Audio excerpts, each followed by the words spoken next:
semuanya, perkenalkan nama saya Tasya Genati Pabri. Di sini Tasya akan membahas tentang trauma healing.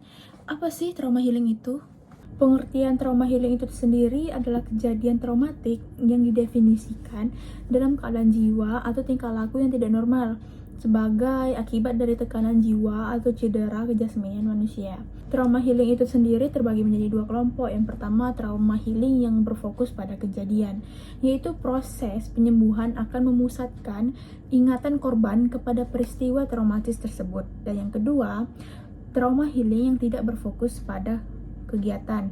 Proses penyembuhan bertujuan meredakan gejala PTSD dengan atau tanpa berfokus pada segala hal yang berkaitan dengan peristiwa traumatis tersebut. Nah, manfaat dari trauma healing itu sendiri, yang pertama menghilangkan beban pikiran, yang kedua membuat bahagia, yang ketiga menjadi pribadi yang lebih ikhlas, dan yang keempat menjadi semangat kembali, dan yang terakhir menjadi peka menyikapi keadaan yang ada.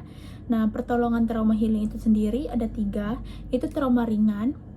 Trauma ringan itu sendiri akibat suatu kejadian yang mengganggu kejiwaan seseorang yang mudah disembuhkan. Dan yang kedua, trauma sedang. Trauma sedang yaitu akibat suatu kejadian yang mengganggu kejiwaan seseorang yang dapat mengubah perilaku seseorang dalam jangka waktu tertentu.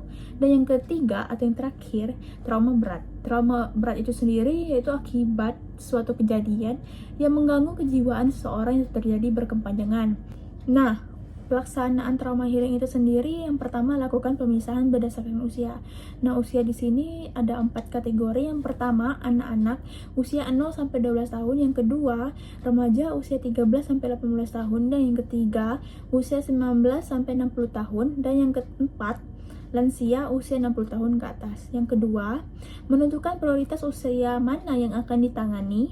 Dan yang ketiga, menentukan waktu, peserta, jenis kegiatan disesuaikan dengan karakteristik dan kearifan lokal. Dan yang keempat, menentukan personel lapangan tim trauma healing meliputi penanggung jawab kegiatan, pemateri, koordinator lapangan, dan lain-lain. Dan yang kelima, buat rundown acara dan penanggung jawab per acara. Dan yang keenam, buat form notulen acara. Dan yang ketujuh, buat dokumentasi kegiatan, audio dan video. Dan yang terakhir, membuat laporan kegiatan. Nah, itulah penjelasan dari Tasya. Sekian, terima kasih. Assalamualaikum warahmatullahi wabarakatuh. Dadah.